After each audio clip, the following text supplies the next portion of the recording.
What's the worst thing about sports? That's right, all those unnecessary breaks in play, but you can make them all better by using Grubhub. Grubhub has every food you can possibly crave, from national favorites to local spots. Grab your first order from the Grubhub app or visit Grubhub.com. That's Grubhub.com. And now Amazon Prime members get a year of Grubhub Plus for free. That's 0 food delivery fees from your favorite restaurants. Visit goforgrubhub.com/Amazon for terms and details. Go for Grubhub. Your favorite podcast, Therapy for Black Girls, is celebrating 5 years of empowering conversations as we continue to make mental health and wellness accessible. In addition to weekly chats with some of your favorite mental health professionals and other experts, we've flipped through the pages of your favorite romance novels with author Tia Williams, checked in with Grammy Award-winning artist Michelle Williams, and talked hurdles in sports, motherhood, and mental health with Olympic athlete Natasha Hastings. From our team to your podcast app, join us in celebrating 5 years of the Therapy for Black Girls podcast. Check it out on the iHeartRadio app, Apple Podcasts, or wherever you get your podcasts.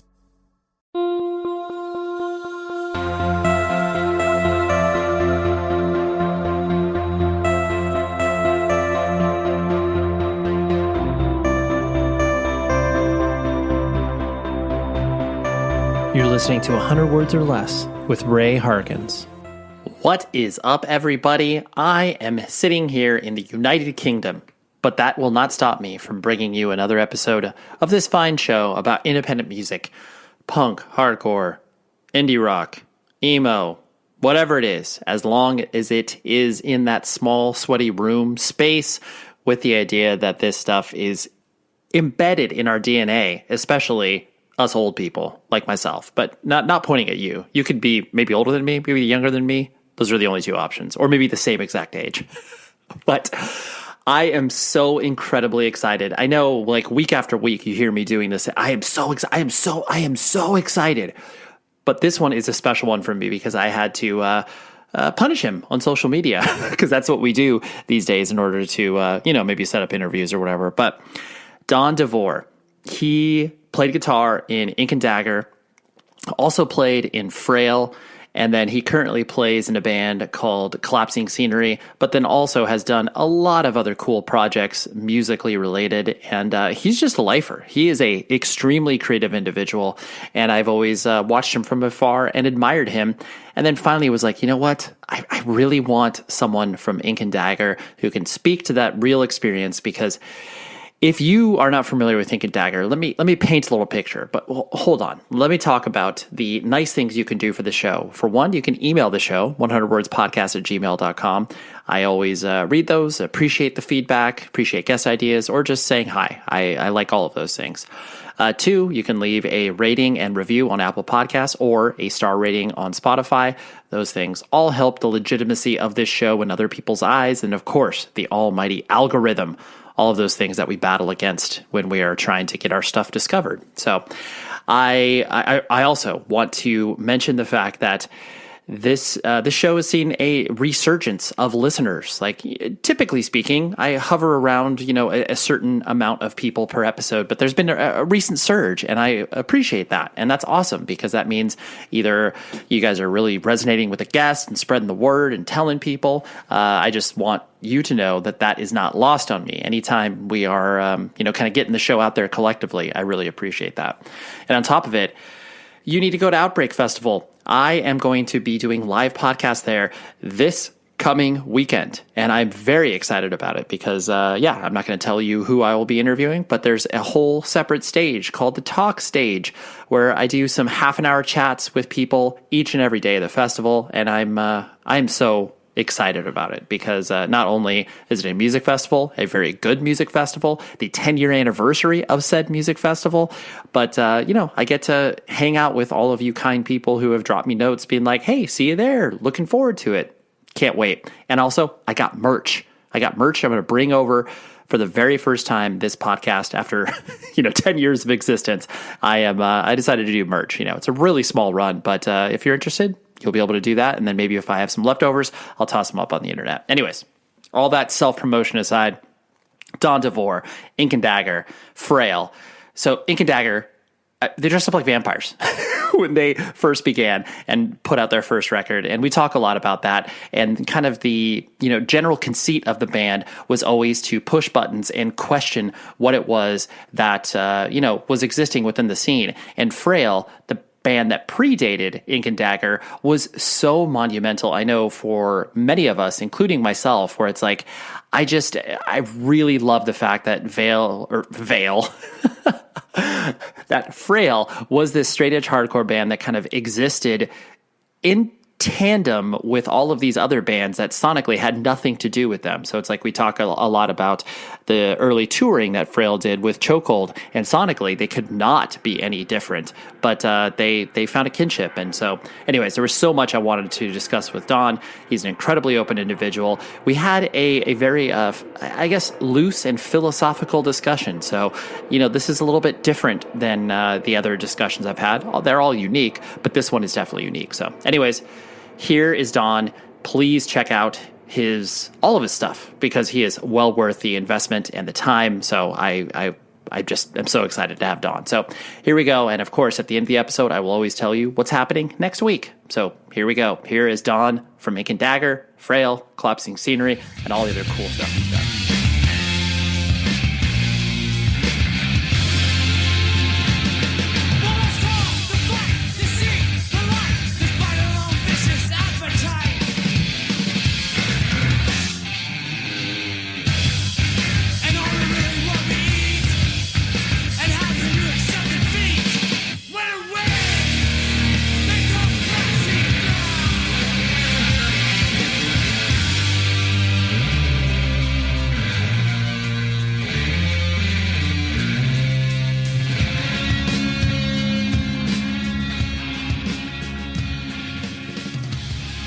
Ink and Dagger and Frail are huge in my sort of punk and hardcore upbringing, as both of the bands brought so much energy and were so inherently unique for what was happening at those particular times.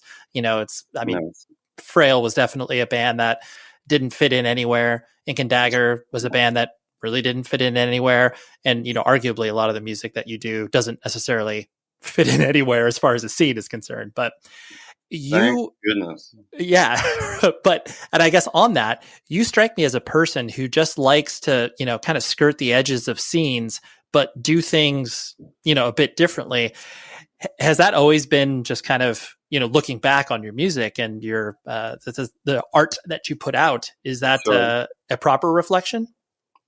I think the quest for authenticity in art is a mammoth task, and it's always, like, speaking of Frail, my initial sort of gateway into understanding that music can be not only a passion but a sort of a sort of vein that runs through you, pulsing, that creates all these other opportunities and feelings, and processing and sort of communicating that to the world. And for instance, with Frail, from like playing on a stage, I mean, it still kind of is, but like playing on a stage, was the idea of that was so corny. It was like, what are we doing up here? Right. Like, and although that went against the sort of, and like, I mean, we weren't the first band to do that. But as far as our like involvement with the crowd, aka scene, that even would have a potential of knowing about us, it started even before that. We're trying to express that in a unique way that, later with the Philadelphia Society of Future Vampires that Sean and I started, the most unique quality one could have was genuine free will, genuine output with the least amount of influence from anything else. And there's a certain confidence, that comes with making things that are not a part of a sort of quantified situation already exist. I mean, the first Ink and Dagger show that ever even happened at this house, 6 and Bainbridge in Philly, with who play. I think like Eric Wareheim and Tim Heidecker's like experienced band played. I think he was first. I think he was wearing like a dinosaur costume or something. Sure, sounds about right. Yeah. It was actually at his apartment that Sean lived with Eric. And but we even by then, show number one, we were drastically into music that was well beyond like hardcore. We were, Sean already had an Aphex Twin tattoo. Right. But the relationship with that world is totally where we operated, of course. But as far as the innate, maybe I like to think of it maybe romanticized a little bit from a long tradition of Philadelphia artists like Sun Ra and that really pushing like what it means to have expression, what it means to not be afraid to express. I mean, it was an outrageous thing. I remember as far as presenting ourselves, with the makeup and the sort of drama of things, like especially in the sort of punk world, maybe like Dead Kennedys or from that era, there's a sort of ceremony that people weren't afraid of, and break down the walls rips, and I love anything Walter touches, basically. But past that, it's limited for how inspired I can get from certain like Man Lifting Banner in Europe, best, most underrated hardcore band that's ever existed. Very good. But as far as we were like, how do we push this? How do we like, fuck it. Everyone gets covered in blood. Everyone's girlfriend, everybody's boyfriend. The people working there. The lights go off. We would have like 10 other people while we were playing involved in like a sort of spectacle. Like right when this happens, like, Robbie has to kill all the lights, and we have people come from the aisles and soak everybody in the dark. Has to be in the dark because you might just like get murdered if you see who does it, Right. And from the beginning, just a fine. I think being exposed to a lot of like sort of the earlier world of like very scene driven like techno kind of world, not what most people are thinking of, but like very associated to like the sort of hardcore scene, and I have a Soulside tattoo. I was like, You're in it. Yeah. there was never, but there was the sort of Frail influence was very, we were like very much a straight edge band. But our idea of that was drastically different than some other people's, just like everything else in the world. So pushing that forward, and there couldn't have been more. Have you ever heard this? There's like a plexi with a spoken word on it. Just like hearing spoken word in general, or just like on the Frail discography or something. Oh yeah, yes, yeah. I know what you're talking about. Yep. Yeah, it's kind of like a Born Against rip, but right. But like Eric's voice cracking, and like I promise every word out of that guy's mouth couldn't have been more sincere. And our idea of getting bloody after a show was very different than the idea of like, I don't know, like like Madball or Hatebreed or something. Like it's like it was really this offering that had to do with us trying to level out with everybody. And that was like, oddly, it sounds so practical and normal, but this very kind of unique thing in that,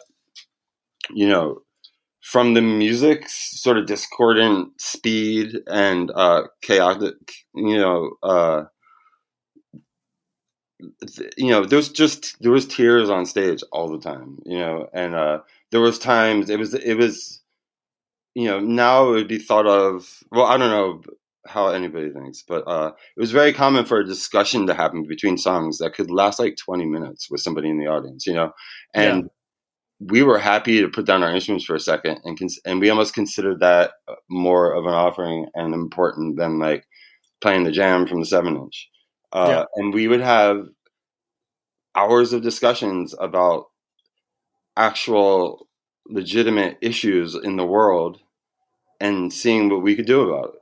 and I'm way more punk right now than I've ever been, in the sense that it's a thing that grows into like a, you develop it, your sense of how you get over in the world. I mean, my Philadelphia background has a lot to do with everything. I think the first European tour Ink and Dagger went on, I booked from a cell phone, from a dialer on a payphone in Philly. Sure. Is I spent more time like putting fake quarters in than talking. Right. Yeah. Which I'll pull on that string. But were you actually born and raised in Philly, or did you come up in another area? No, I was in Philly. So I was born in an area called Jenkintown. And then when we had this like 5-bedroom Victorian house, like a big family. And when I was 12, we had a part of the house was rented out, and my parents were split. It was just my mom, and she rented it to a woman. Seemed all good. So you fast forward like 6 months or something. Her like ex, who was trying to track her down from Texas, came and burnt the house down to a crisp. And then we moved sort of closer into the Center City area, like this Germantown, Chestnut Hill area, and from like 13 on. But if I was I was either a bike ride through Fairmount Park or a train ride away from like all the cool shit. Yeah, for sure. And so you said you had a big family. Like, how many brothers and sisters are you talking about? So I have 3 brothers and then a half brother and sister, so 6, you might say. Yeah, that is a large a large family. And how were you? I guess as you started to develop your own identity, right. Were you did you find yourself being outgoing? Were you a sports kid? Like, where did you find yourself gravitating towards? Up until 9th grade, so I had this meeting in 9th grade. So like maybe 7th or 8th grade, I started playing guitar and skateboarding. Mm-hmm. Definitely like playing guitar under my blanket as quiet as possible, sometimes all night, like with joy in my heart while I was doing it, like hiding from my parents or whatever. Some people might like mess with their phones now or something. Like I literally would have an electric guitar like and fake like it was a pillow. But it was refresh me here. No, it's okay. I was just asking, like, where the identity, were you outgoing, like you said, you discovered guitar and skating. So 9th grade, but I was literally the captain and quarterback of the football team.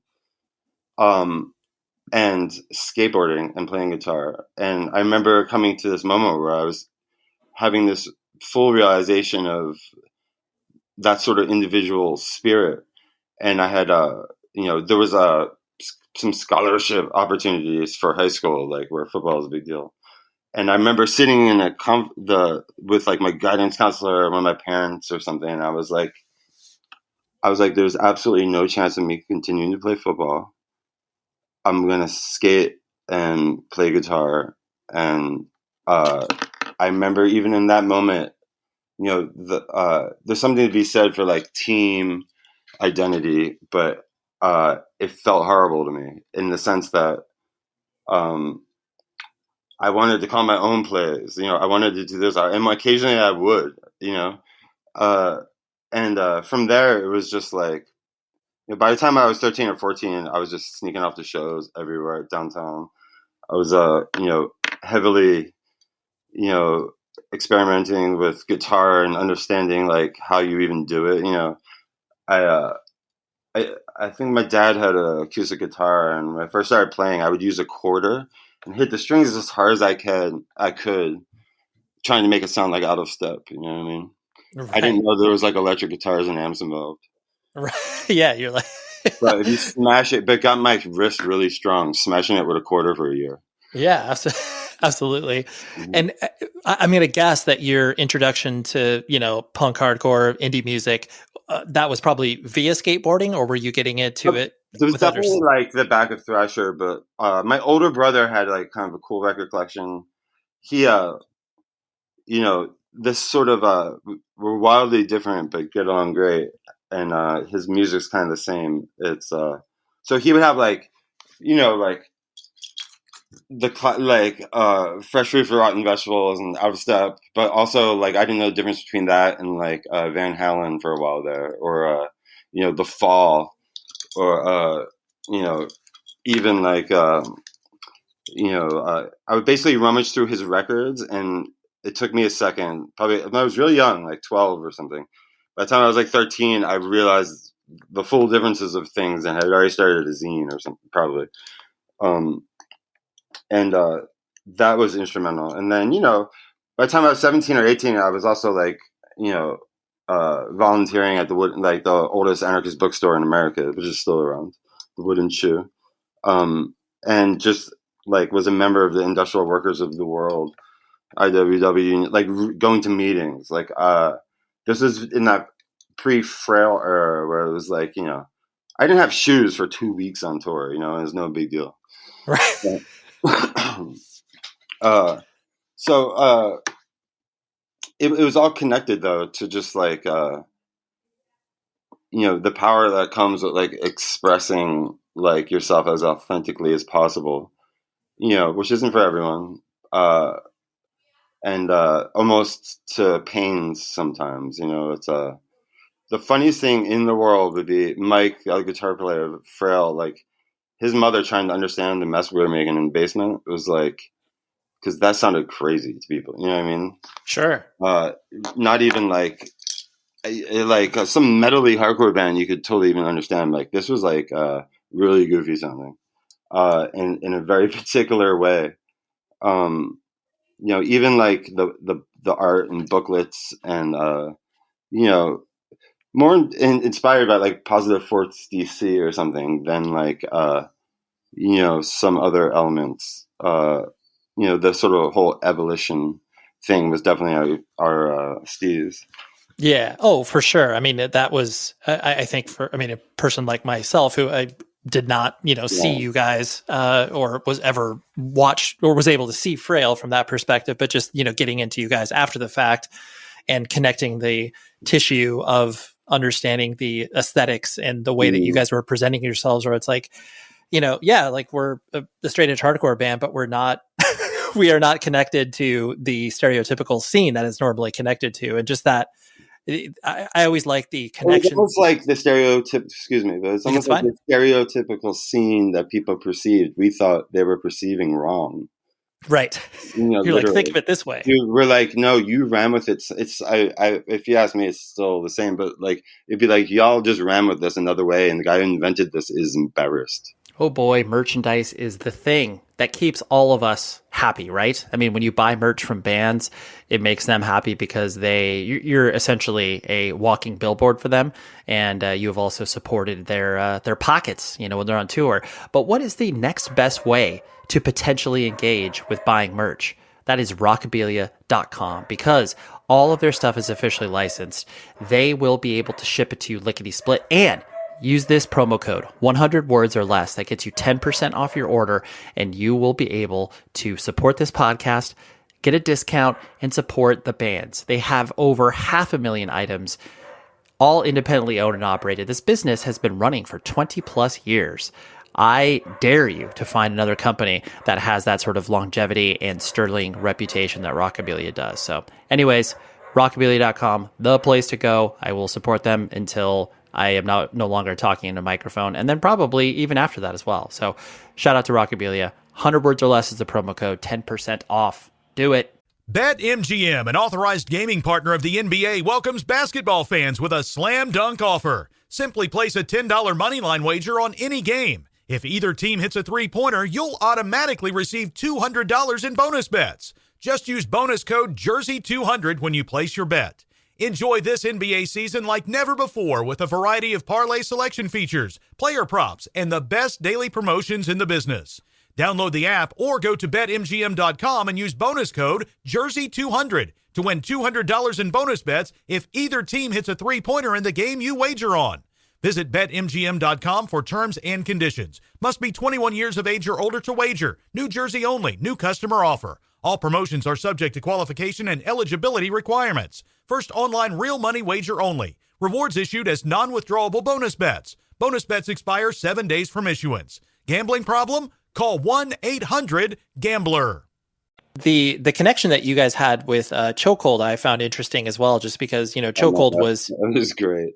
Right. Yeah. And I think, I mean, they were definitely a band that was, sonically very different from you guys, but then also was left of center to a lot of other bands just because they were so expressive. They could have sounded like anything. They're such good guys. And the pain, I remember going up to Toronto. Frail played this fest on New Year's one year.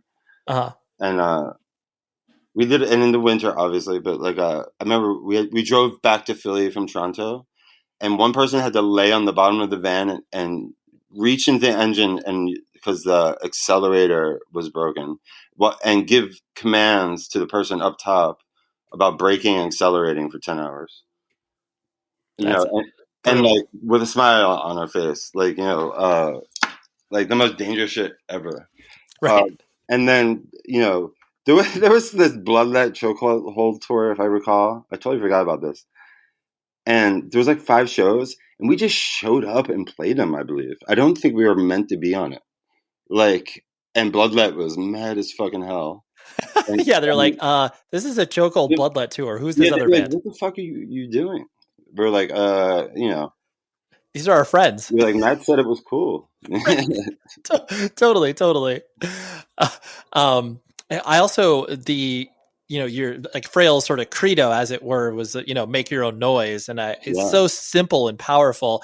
Was that just something that you guys said to each other and were like, oh, that's cool, let's put it on a record or whatever? Where did that come from? Well, like I was saying a little bit earlier, I must say a lot of the art influence. Mike, the other guitar player, was really having a 20-page booklet you put together yourself, as you probably know, for hundreds of things is incredibly time consuming, but couldn't be more important. And there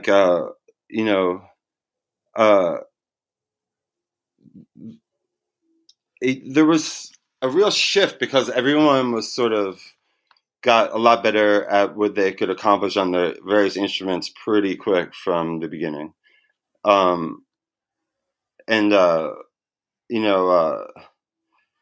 There was hours of discussion, arguments, meetings. Our idea of being sort of socially active was a real thing. It was more of a real thing than the band that we were doing. It's often the other way around. The message was precisely what we were involved in. From even by design, I would never talk about it, but ALF related things that had nothing to do with the sort of Syracuse vibe. Sure. It's a whole nother thing, no ego involved in it or need to have anyone else ever understand a literal, what is it, kind of your output. Eric, I haven't talked to him in a long time, but he that is very much what was going on with him.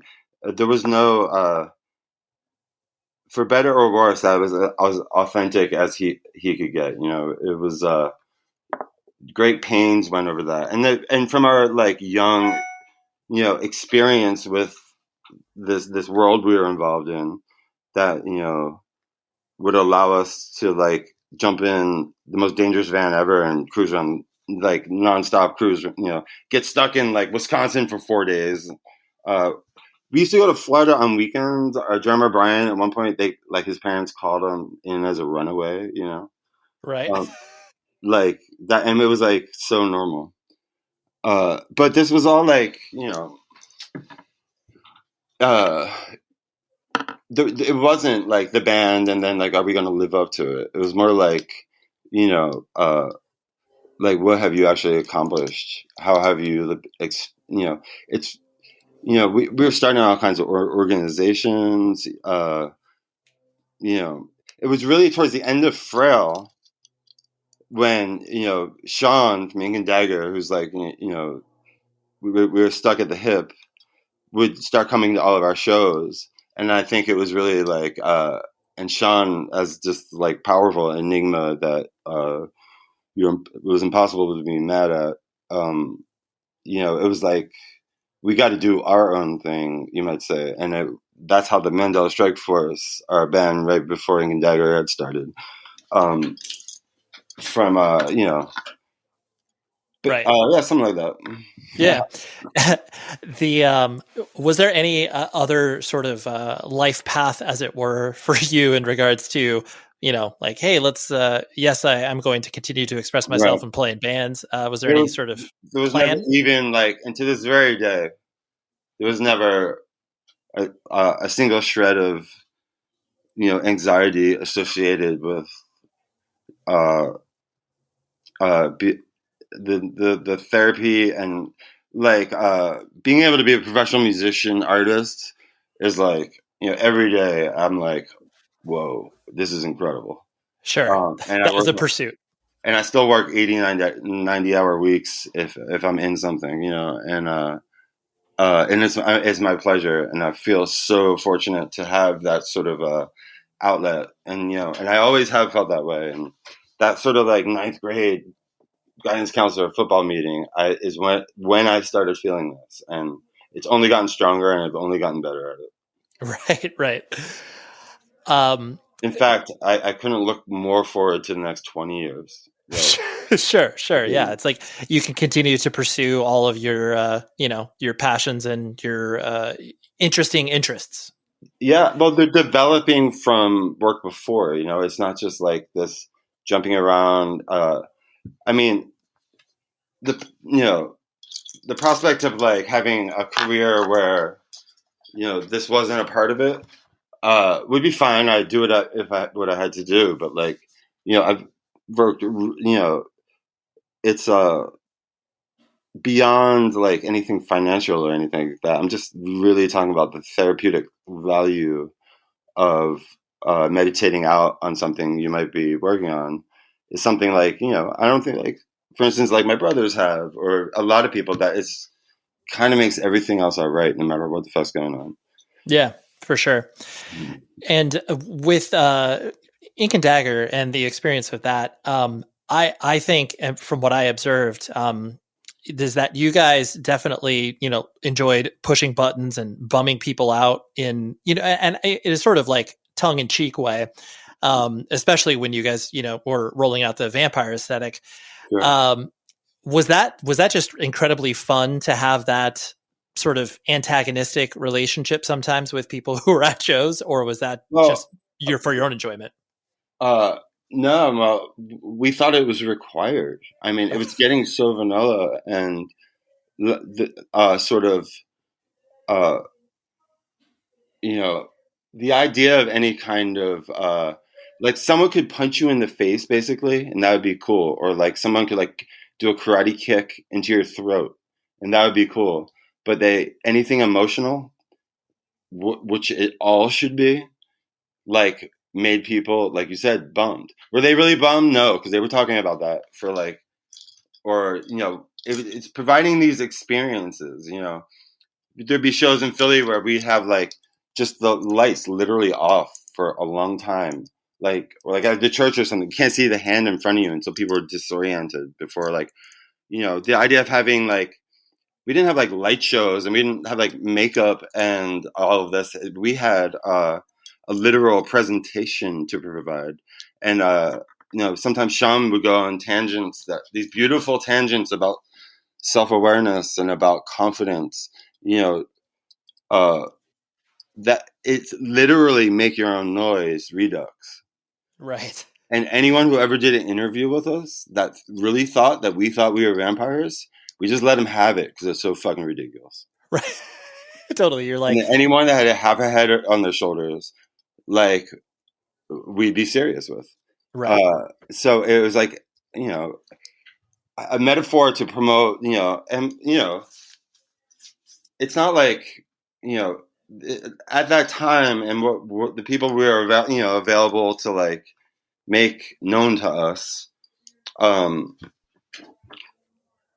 it did like it, like, God forbid it was different, it was like we really could have not, there was no element of us really being worried about if we were accepted in, we would play with all kinds of weird bands. I mean, one of those mistakes was with like Typo Negative at the Truck on Halloween. And Oh, I didn't know you guys played with Typo. That's there's so amazing. many bands we play that people don't know about because, like, you wouldn't, because it's not like Right. chronicled in the Hardcore Diaries, etc. So there was like mad AC Skins there, like these Nazis, and the whole crowd when we played, and this happened several times, once in Switzerland and some other places. The whole crowd basically sat down, and half of them had like Sig Heils up. Uh-huh. So anytime that happened, like, we would be like, there's no chance of us performing our material for that. And would literally do noise sets. And Sean would talk shit to their faces and belittle them the entire time. No fear. Right. And that I remember way more than some like great set with people stage diving and shit. Right. Yeah. It was It was part of the, I mean, L7 we toured with. That was interesting. Who did you tour with? I'm sorry. L7. Oh, really? I didn't know that either. That's amazing. Yeah, like for a couple of weeks on the East Coast. And you guys, I mean, from what I can tell too, like you guys obviously took the music and the presentation and the art seriously, but the business side of it, you guys were probably, I guess, maybe not as focused on. Is that accurate? To say focus, we were really lucky because our crew in Louisville, like Initial Records, yep, they were really good for considering like in those various elements. But you got to remember, like, it was still like our first 7-inch with like the gravestone cutout and whatnot. Yep. Like, we fully scammed when, the classic thing, like Sean worked at Kinko. Sean had like $100,000 worth of Kinko's. We had a Kinko's charging your card machine in our living room. It's perfect. Yeah. And that's, and that's literally like, so our idea of being good at business was making something sick. Past that, everything was so different. I mean, the record stores I could walk to would buy tons of copies and sell them. Did we have like, some big distribution or something? Like, never really, even like, I remember we found the artist, which went on to be the cover of Fine Art of Original Sin, mm-hmm. And he was in Baltimore, and it was like 11 o'clock at night, and this guy, Carlos Batts, and he did all this sort of photo manipulation without a computer, it was all analog. And I remember Sean and I saw some of them somehow. I couldn't even tell you how. And we were so taken by it. We got on a bus to Baltimore at like midnight to find this guy. We didn't know anything. Like, bozo. And literally somehow found him. Begged Andy like for like $1,000 or $2,000 unheard. And we were like, it's going to be the art with nothing on it. He was like, nothing on it. I was like, well, shrink wrap and put the bullshit on that. The art cannot be fucked with. And somehow he went for that, and that's like the front and back cover of that record, but that process of like just going to Baltimore, just going for it, finding this guy, that was where the power was. That's where, like, when someone listening to it 12 years later, 20 or a week later, there's something in that, a layman might call it soul or something, but it's really authenticity being packed in there.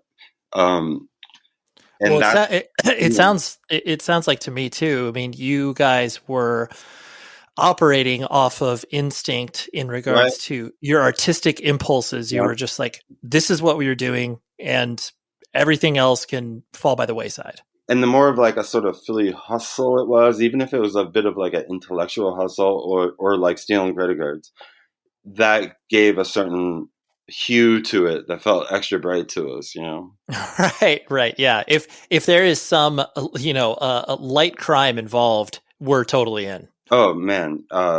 It's like, we knew the guy who worked at there's a certain way to give someone back their credit card as a clerk where the chances of them not picking it back up go up incredibly. and we would like get that call and go work. That's how I got all like my like equipment. We would hustle everything. Sure. Did you also, like, while you were putting out records and being active with Ink and Dagger, did you enjoy the touring experience and kind of getting out on the road, or was that it was incredible, and okay.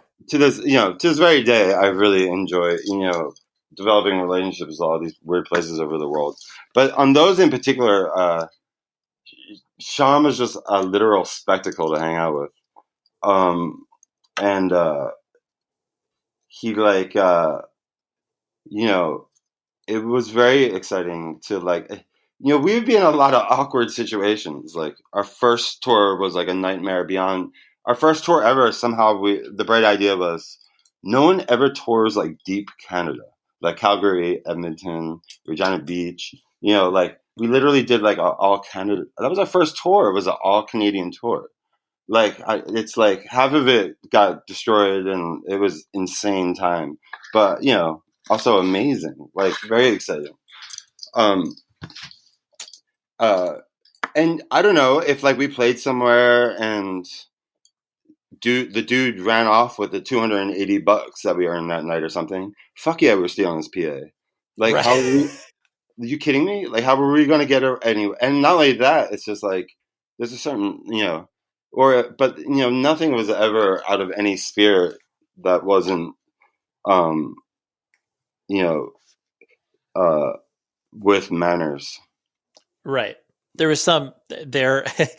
It was like, yeah, like we're cool as long as you don't cross us, because if you do, then obviously you have to. But like not in some like I'm gonna get you violent way. Like right. Sean would leave letters all on tour for bands. He would start these like wars with over leaving notes for each other at venues we were all playing together, like within weeks or months. What sort of like what letter relationships did you guys have with bands? We were at war with Rye Coalition and At the Drive-In. Okay. And we would write them horrible letters that would get them just to push. He was the first person I ever knew that could like cancel someone's like early hacker meetings, like just cancel your whole email, like just gone forever. Right. He's also responsible for the first internet death. Many people agree, in which he'd have these like. He'd be these long-term, like, there might be like some student at Drexel that he prank calls for like a year and a half straight, and then like sells them some fake tickets or something, calls and be like, that was me. The semester will be over and they'll like hack his new number and be like, I'm back, and like call him every day. There's so many phone calls of these like elaborate prank, like 2 pizza places on the boardwalk, and call one of them and be like, oh man, bring all of your cheese to the middle. My guy will meet you. And the satisfaction of calling him later and being like, we stole your cheese. Like, it wasn't like we're going to hurt you. Right. Yeah. Totally. So, what prompted you? I mean, I saw Ink and Dagger a couple times when you guys came out here, and then, especially like after you had signed with Buddyhead, and Sure. Arguably, I mean, honestly, I love that last LP. I think a lot of people don't, just because you guys continued to push yourselves. It's so deep, that one. I mean, the last song ever with that lock groove. The last song is Charles Bukowski lyrics, and we just never even fucking like told anyone, and no one ever knew. And that was like our like people don't even. There's so many things that are deep about that record. I could tell you. That's definitely the one to me to just getting understanding the studio better and just experimenting with things beyond my sort of wheelhouse. Well, yeah, to me, it seemed like you guys had, fully blossomed into this, like, okay, we are a band that is, can be categorized as a rock band, but at the same time, like there's so much like psychedelic into yes, totally. My buddy, Andrew has this one of those, sort of like instrumental interludes as his ring on his phone. Nice. Mm-hmm. Had, At that point, had you all relocated to LA, or was it just a few of you? No, well, at that point, nobody was. We were just, a lot happened before all that. We had flown out here for a show and had a horrible car accident coming from the airport to Highland Park, in which like our drummer broke his femur. I got, Sean didn't get a scratch on him, but the 4 other people in the car got really messed up.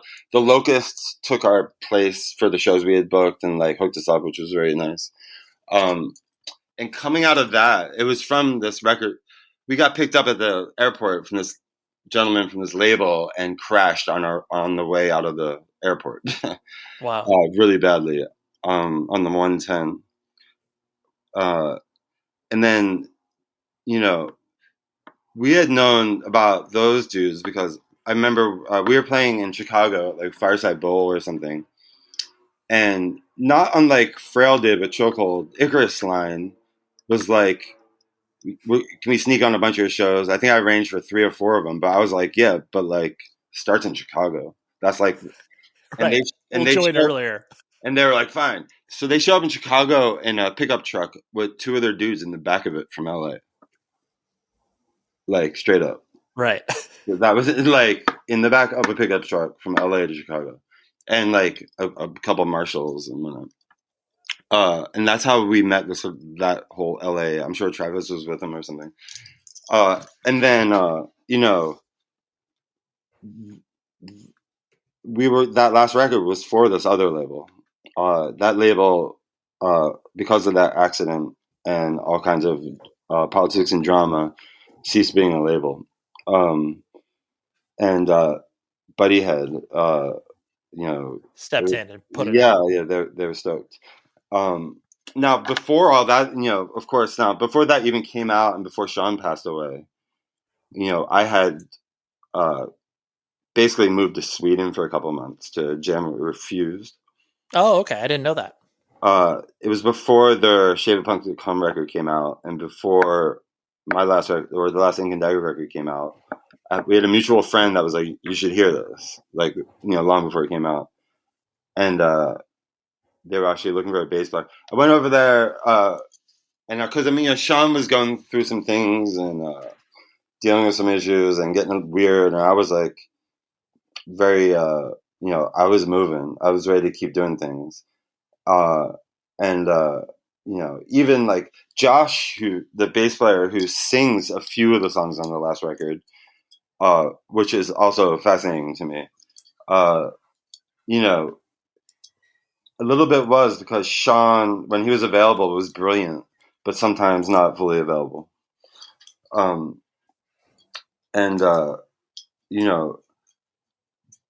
So it was really after Sean passed away that record even came out. And, right. So, and then I, not too long after that, Icarus Line had this like deal with V2 or something, and I came out to help them, and then wound up staying and running around the world with them for a while, which was also like great fun until it wasn't. Right.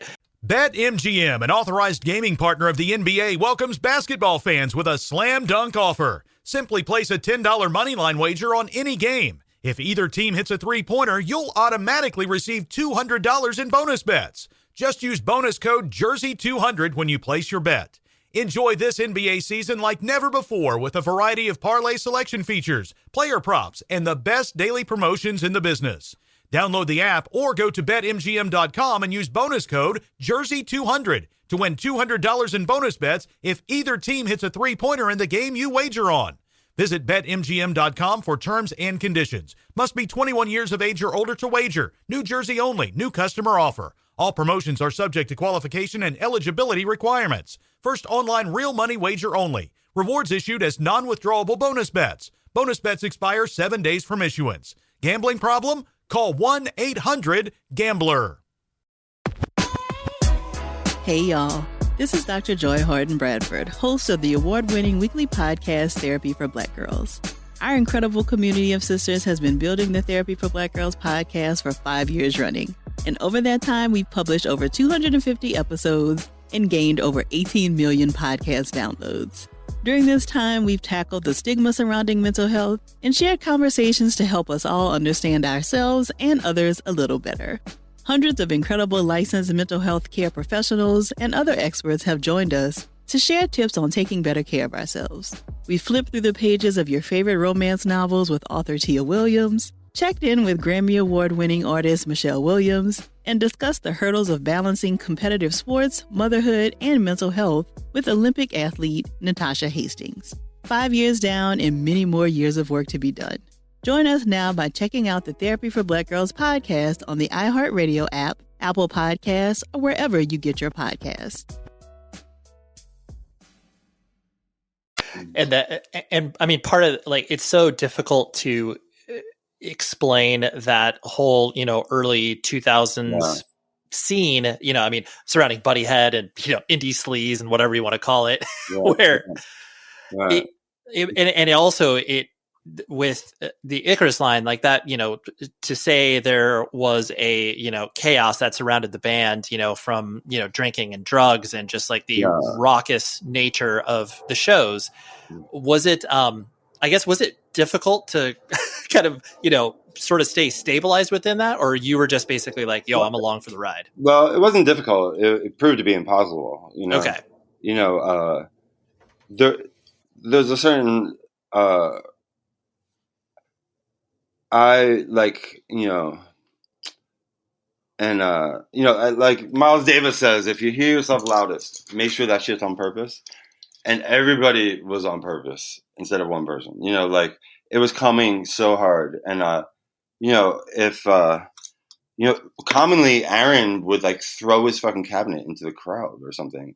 Right. And I grew up, like in like a Greg Ginn, like the idea, if I like broke my arm in the middle of a artistic plea, it would almost be acceptable. It like the pain that comes with dying from dope while you're Ornette Coleman writing the symphony is almost romantic. And I always thought Black Flag's kind of like, Greg, it's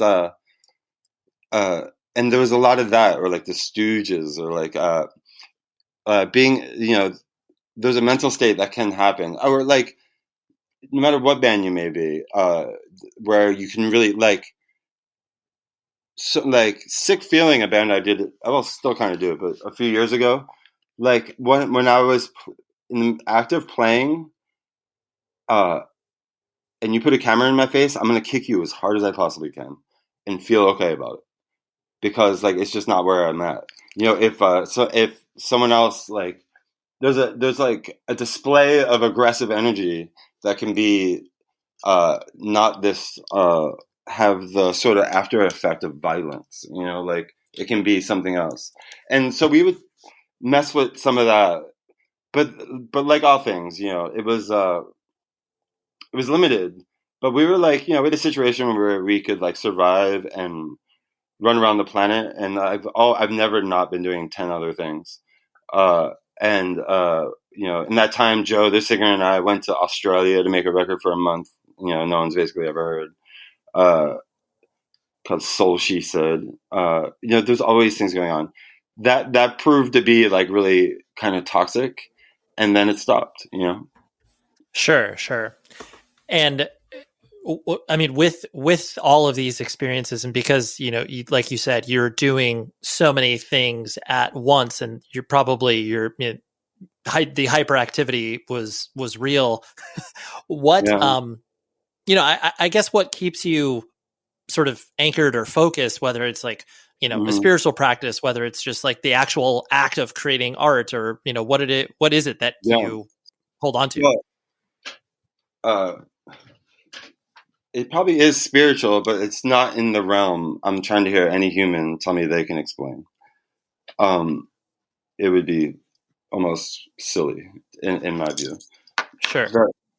But you could call it the practice. I mean, I work as hard as I possibly can with a smile on my face when it's on art. It's like a joy I couldn't even like, I've had like,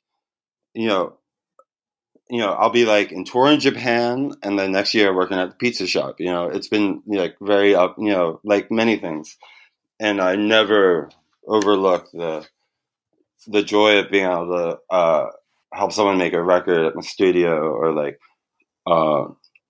be music director for something, and really give it the most authentic version of what I can give, even if it means like losing a couple days off the end of my life. It's well worth it. Right. And Sure. the joy that comes with not, you can let yourself down, and you can like disappoint yourself, and all these various things. And we're all just sort of trying to navigate and reasonably accept the limitations of what we have available to achieve. And that relationship is what I think is spiritual, and developing it. I'm only getting better at it. And I only, if someone asks me, what instrument do you play? I confidently say all of them now,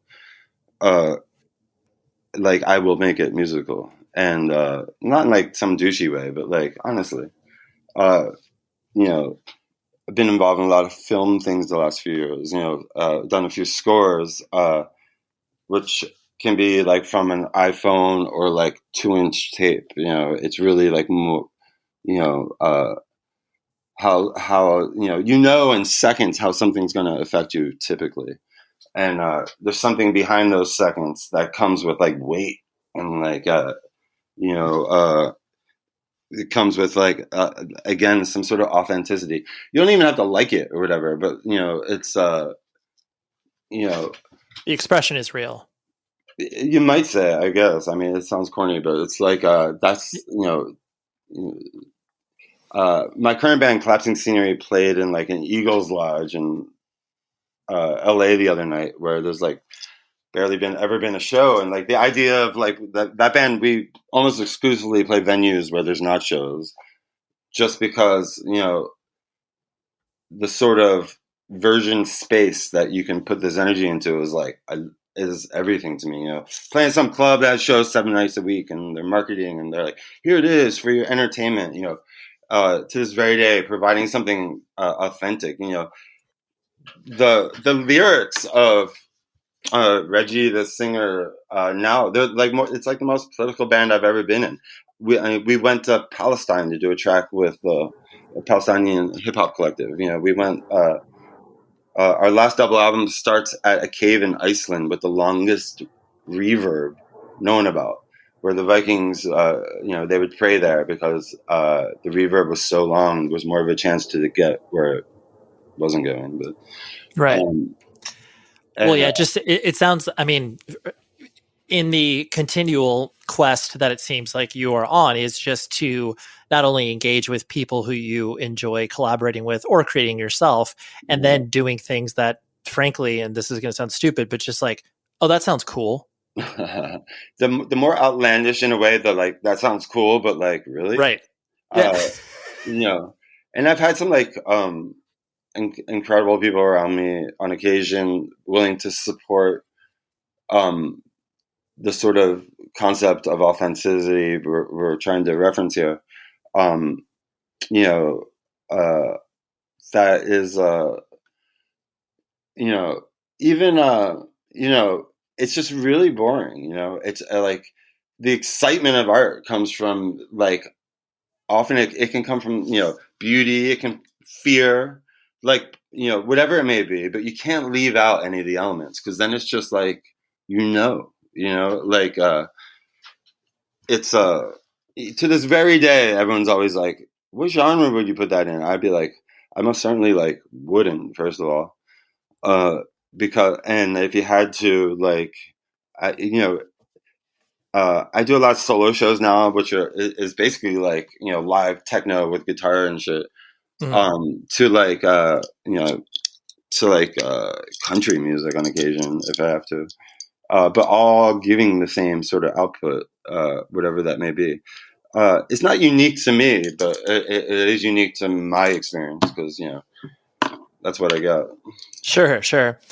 A few things I want to hit on before I let you go was you, correct me if I'm wrong, but you produced a Super Unison record, right? Oh, with Albini in Chicago, which was funny because like you have like when Kevin had asked me, he's just like, yeah, I got like Devore and Albini, yeah. But it's also like that guy like famously hates having outside producers in the studio, which Right. I kind of fucking understand. So it took that was a really funny week that ultimately, I think the band was happy, but we had a couple of funny like little back and forths with him. Yeah, because I just like I honestly, I mean, I really enjoy that record. I did not know, I just did not look at the liner notes. And so it seems like, again, you kind of just, when you're asked and you're presented an opportunity, it's just like, oh yeah, this is a friend, or I like the band. Like, oh, this sounds interesting, so I'll do it. There's this band Love Lauren from Philly. I did like last year or right before the pandemic. And oh yeah, that's right. There's some like German guys. I have some tracks coming out with soon. That's more like electronic-y stuff. But yeah, of course, it's I'm happy to be considered for whatever, and I just had a Lily's tour. I've been music director of for like 6 years. This like very popular like shoegazy band from the early '90s that I was a big fan of in high school that I've been working with for a long time. It's that's like the spice, right? Like my friend Sam says, like literally doing your idea of cool shit is like the answer to all these complex problems. Like personally, developmentally, which some people might call spiritually, it's like really like the answer to the book The Secret is your fucking attitude. You know what I mean? So like right. Like PMA, if you got a uniform choice, it is like so fucking powerful, and it's like a real thing, and that makes big difference in lives. Unlike most of the bullshit we talk about. Yeah, no, for sure. It's also not my job to like convince anybody of anything. Yeah. Well, it also, I mean, like you're talking about your musical and art trajectory, like you're building off of everything that you've done before. And I like how it seems like there is you don't look back on any of your earlier work as being just like, oh, like that's like kid stuff or whatever. Like you don't want to talk about it. Whereas some people, I mean, we slaved over that in a way. If I didn't respect it, I probably wouldn't be a musician anymore.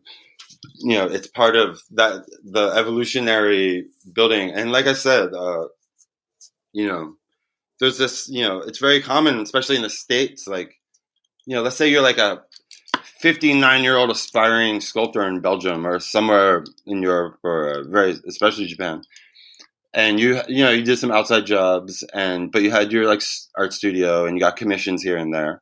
People would be like proud of you there because of their relationship with the arts. They'd be like, he's doing his thing. But here they'd be like, in most places, you'd be considered like some person that never got started with life, or there's a whole different relationship with the arts. So like the continuum forward is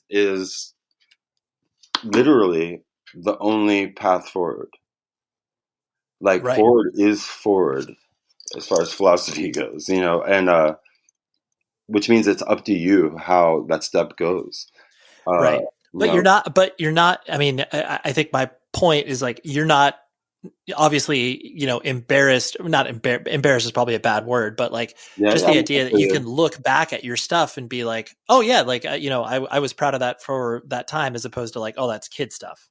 Yeah. It's not like I'm going to listen to it now, but I'll put that energy up against fucking anything. Any day of the week. And,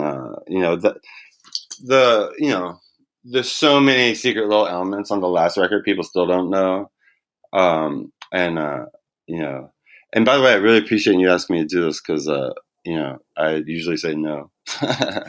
No, and I appreciate you saying yes, because I know that it's not, sometimes people are just like, well, I don't want to talk about all of like my stuff. It's maybe we just talk about one thing. I mean, I could tell 10 hours of Sean stories, each one more mind blowing. It's like, oh, for sure. No, he's endless. Well, two last things I want to hit on was the, when you did those Ink and Dagger reunions, and obviously you had Jeff singing for you, and that was, I mean, to me, I know it was really special. A lot of people, found a lot of value in it, and it seems like that experience was really joyful for you guys to be able to come together and obviously do it for not only a good cause, but then play these songs you haven't played in a lot of time. Yeah. I mean, it was, you know, we were.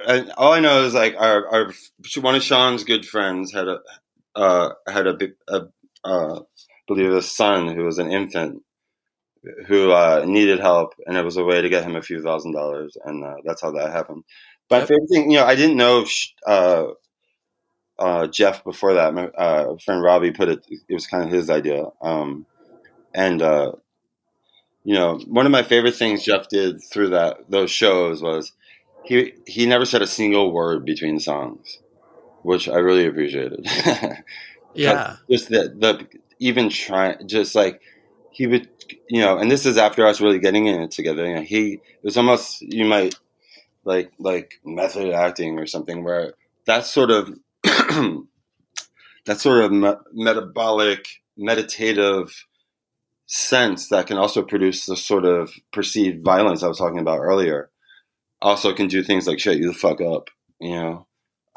It can do things, it's, I remember there was 13 bells in the dark. The first, like the count for the intro of Changeling at that, this is Hardcore Fest at least, was 13 bells, which no one ever picked up on. But, right. And the list starts there. That's sort of like films are a lot like that. You can watch a classical film, and if it's with someone who knows, the references get incredibly deep, and then you look it up and you're like, are you fucking kidding me? They went through the trouble for that. It's like, yeah, so 30 years later you would have this realization. Right, totally. Yeah, you could bring this up anecdotally in an interview. Yeah, for sure. Right. And that's that sort of like clamp of perceived soul that gets drenched in things and maybe gives a life beyond the moment. Yeah, for sure. And the last thing, like you were actually referencing, I was, you kind of broke the lead of the idea that, talking about Sean as a very, unique individual and very singular person. And like you said, you could fill a whole, 10-hour podcast of just his stories. Like if you were to, pull a story out of your head that, kind of symbolizes him as a human being, what kind of springs to your mind there? I mean, literally, there's all the antics. And when I think of Sean, I think about his relationship with his family, his brother, me, and, he was such an incredible sweetheart at the end of the day. And that's why he had so many intense relationships. But it would also, it would spur things like, for instance, at Middlesex, going to see one of those like community college in Jersey, there was like that yogurt incident. That's with right. The yogurt incident. Yes, right. Now, the gentleman who had I think it was Patrick, that had like a cow suit on and stage dove right after Sean, who was standing next to me, threw yogurt on them. These like babies couldn't even handle that without a riot. You know what I mean? Like, it was like the level of sort of conformity that was happening around that sort of stuff at the time, to us had to be rejected. It was like, showing up on a boat to Massachusetts in 1500 or something. That sort of level of and so that, things like that are a reaction to that. Did he do it to hurt anyone? No, it was literally authentic. It was like, it had to be stirred up because what was happening, wasn't healthy. Right. Well, it seems like you got like that element of, doing pranks, being, edgy, controversial, whatever you want to call it, was all like pranks, like you see on a prank show. Oh, wasn't that pranky? There was literally like this undertone of intellectual principle always. Right. Like you wanted to make sure that people were not taking themselves so seriously, and to be like, calm down, guys. As a way to inspire any sort of self-confidence and realization that you don't have to just do exactly what the fuck you think you have to do. The whole Philadelphia Society of Future Vampires, which we would get like hundreds of very humorous applications from kids. That's amazing. And you know, like I was saying with people in interviews, like anyone who like literally thought we thought that, it was like we would just let them keep thinking it because it was they obviously were in such a different place. And I mean, I if you have time though, you know, what spurred out of that thing with that band, Earth Crisis, a year later at a festival in Belgium, in which they were playing on we were playing on like the Promise Ring day, and they're playing the next day with more oriented bands like themselves. Mm-hmm. And when we played, you know, this everyone had heard about this, and it was another thing where we had like 500 kids sitting down while we played, and so we just did a noise set, which was fucking awesome. I always like those. Right. Wouldn't dare the music and things we sweat. We can give them the respect back of that. After the show, unknown to us, a day early, the entire crowd saw the Earth Crisis at like right after the Earth Crisis bus was rolling up to the show. So like everybody knew, like, you know, well, there's someone in the band named like Mad Dog or some, you know, ridiculous 14-year-old shit. And, you know, it was like, holy shit, they're like coming to get Sean right now. Right. That's like why they showed up early. It's why all the kids here, you know, came on the day they didn't even want to come to literally to protest us. So we're already winning. We're already making way more an impact than like some mosh part ever will, in our minds. Sean's first reaction when that bus was rolling up from 2 blocks away was to start running at the bus and be like, where is he? Fast forward 2 hours later, with hundreds of kids in a circle listening to this debate, Sean basically got, you know, Crazy Dog or whatever to apologize to him. And as the bus was rolling off with them apologizing, being boys, he like yelled pussies at him or something. The whole crowd laughed. We win and went home. You know, like it would be like situations like that. Right. The confidence was beyond like, right. The whole 500 kids are like, oh my God, they're coming to kill you right now. These like notorious psychopaths that like use violence as communication more than other shit. And you ran towards the bus, you know, like I would see examples like that all the time. And, you know what? They were better for it because no one wanted to fight anyone. You kidding me? We wanted to have a dialogue, even if we had to force it out of someone more familiar with other ways of talking, you know, like, that's a prime example on that. But, you know, he was, you know, very inspirational in my various musics I got exposed to, you know, well beyond even like your normal everyday one too. He had a very eclectic taste, famously.